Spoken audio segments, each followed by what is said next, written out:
Why is it so hard to do the little things that would improve my life?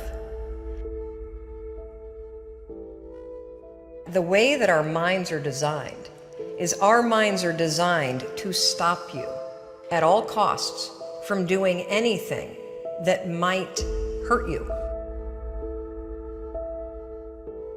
There are so many people in the world, and you know, you may be watching this right now, and you have these incredible ideas, and what you think is missing is motivation. And that's not true. Because the way that our minds are wired, and the fact about human beings, is that we are not designed to do things that are uncomfortable or scary or difficult. Our brains are designed to protect us from those things because our brains are trying to keep us alive. And in order to change, in order to build a business, in order to be the best parent, the best spouse, to do all those things that you know you want to do with your life, with your work, with your dreams, you're going to have to do things that are difficult, uncertain, or scary, which sets up this problem for all of us. The one thing we have in this world is we can't control the events, but we can choose what to focus on, we can choose what things mean, and we can choose what to do. Those three choices, those three decisions really control our life. You can always make a decision. That's always in your control. Staying with somebody that treats you like garbage is a decision. It is. Staying at a job that you hate is a decision. Staying in the body that you are not proud of is a decision. Is it going to be easy? No, it's not going to be easy to change. It's simple. It's your job to push yourself. It's not the smartest people who achieve success. It's the people who procrastinate less, make fewer excuses, as they take actions every day towards the goals that they want to achieve. Indecision is the thief of opportunity. Indecision means the door is still closed. Indecision means the opportunity waits. Indecision means what could be is postponed or may never be. If you want to be successful at anything in life, never leave the sight of setting a goal without doing something that commits you to fulfillment. The next morning, the alarm goes off, and I pretended NASA was there. It's the stupidest story. I literally went 5, 4, 3, 2, 1. I counted out loud, and then I stood up. And I'll never forget standing there in my bedroom. It was dark, it was cold, it was winter in Boston. And for the first time in 3 months, I had beaten my habit of hitting the snooze button. There were moments all day long, just like that 5-second moment in bed, where I knew, knowledge, what I should do. And if I didn't move within 5 seconds, my brain would step in and talk me out of it. Every human being has a 5-second window. It might even be shorter for you. You have about a 5-second window in which you can move from idea to action before your brain kicks into full gear and sabotages any change in behavior. Your life is what you think it should be. That's exactly what you are right now. You are what you thought you should be. And if you don't like who you are, you got to change what you think you should be. What you think is more important than what you do.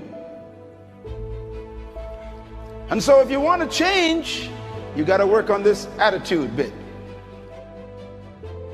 Decide, commit, act, succeed, repeat. The one thing that all the greats have in common is they sweat the small stuff. They pay very, very close attention to every detail. What makes you comfortable can ruin you. And what makes you uncomfortable is the only way to grow.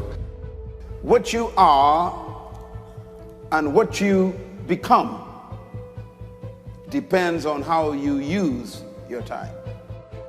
The billionaire and the beggar both have 24 hours every day. The old and the young, the black and the white, the Indian and the Asian are all given the same amount of time every day.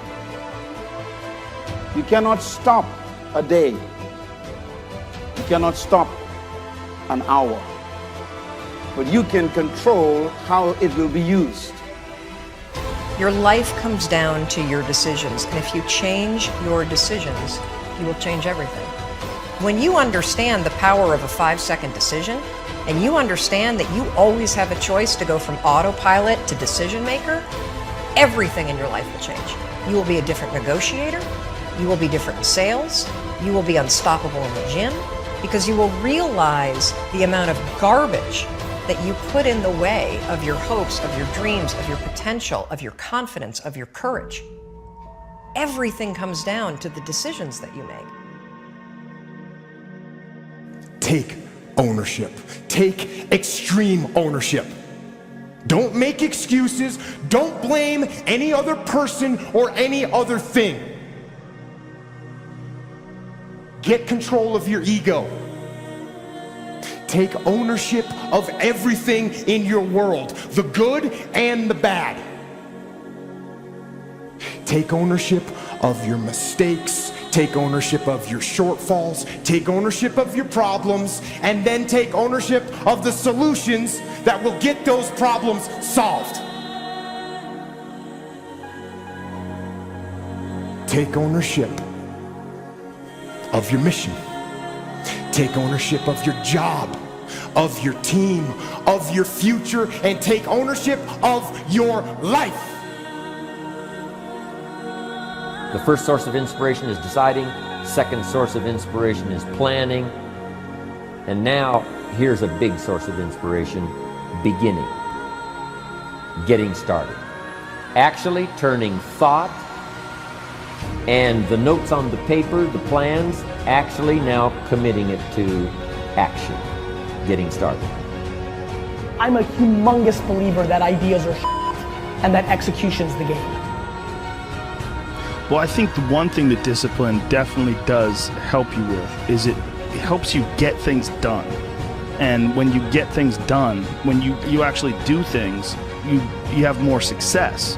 If you have more success, and sometimes a big part of success is just not being f***ing lazy and just doing it. Yeah. That's like 90% of it is just showing up. Get there and start working. Like, you're not gonna feel perfect every day. If I only worked out when I felt good, I'd be a fat f***. Discipline, it does start with waking up early. It really does. But that is just the beginning. And I always say that discipline is the root of all good qualities.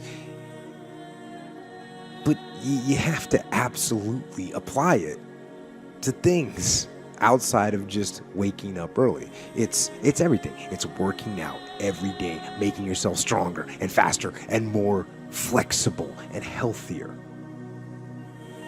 Discipline is eating the right foods to fuel your system.